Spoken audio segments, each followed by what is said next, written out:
பொறாமைங்கிறது என்னங்கிறதுக்காக சொல்றேன். ஒரு ஏன்னு ஒரு கேரக்டர், பின்னு ஒரு கேரக்டர், ரெண்டுமே பங்காளிங்க. பங்காளிங்கன்னா தெரியுதுல எவ்வளவு அன்பானவங்க. சரியா? இந்த அன்புல ரெண்டு பேரும் வளர்றாங்க.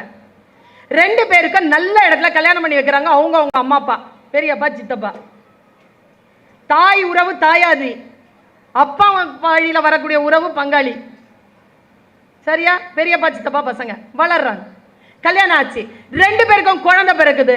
நல்ல வேளை ரெண்டு பேருக்குமே ஆண் குழந்தை பிறந்துருச்சு. அதுவும் வளருது, இதுவும் வளருது.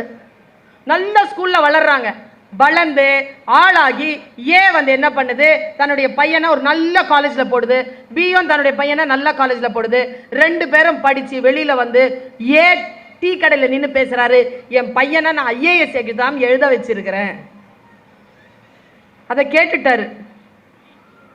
பி கேட்டு உடனே வீட்டுக்கு போய் நீ ஐஏஎஸ் எக்ஸாமுக்கு உடனே அப்ளை பண்ணுன்ட்டார். அவன் படிக்க இவன் படிக்க, அவன் படிக்க இவன் படிக்க, ரெண்டு பேரும் எக்ஸாம் ஒன்னா எழுதுறாங்க. ரெண்டு பேருக்குமே இப்போ ரிசல்ட் வருது. பிரிலிமினரி வந்துருச்சு. இப்போ நீங்க தான் ஏ.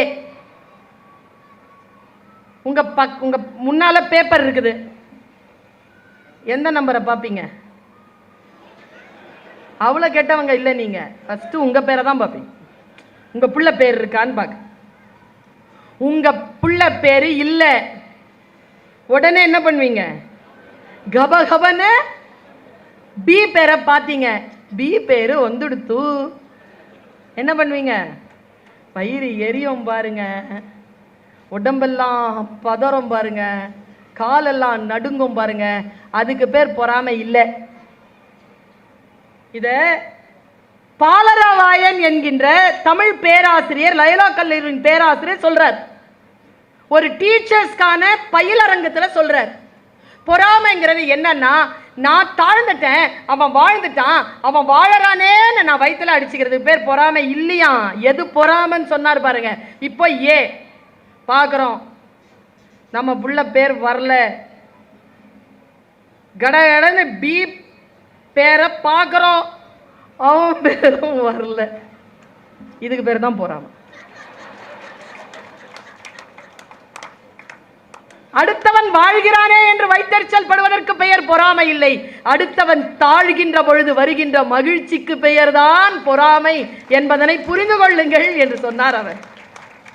நான் யோசித்து பார்க்கிறேன், நம்முடைய வாழ்க்கையில் பல நேரங்களில் நமக்கான வாழ்க்கை சூழல் வருகின்ற பொழுது நான் அதை எப்படி எதிர்கொள்கிறேன்? ஜெயகாந்தன் இப்படி சொல்கிறார், வாழ்க்கையில் இது எல்லாமா நடக்கும், இப்படியெல்லாம் நடக்கலாமா, இப்படியெல்லாமா நடக்கிறது, இப்படியெல்லாம் நடக்க கூடுமா என்கின்ற அத்தனை கேள்விகளுக்கும் வாழ்க்கை ஆம் ஆம் என்று சொல்லியே நகர்கிறது என்று சொல்வார். வாழ்க்கை ஆமாம் என்று சொல்லிதான் நகர்கிறது. அந்த நகர்தலில் இருக்கக்கூடிய அந்த சிறிய நிலையை நான் ஊழை உப்பக்கம் கண்டு என்னை நானே பாதுகாத்துக் கொள்ளக்கூடிய அந்த சூழ்நிலை வருகின்ற பொழுது என் வாழ்க்கை அர்த்தம் உள்ளதாகிறது.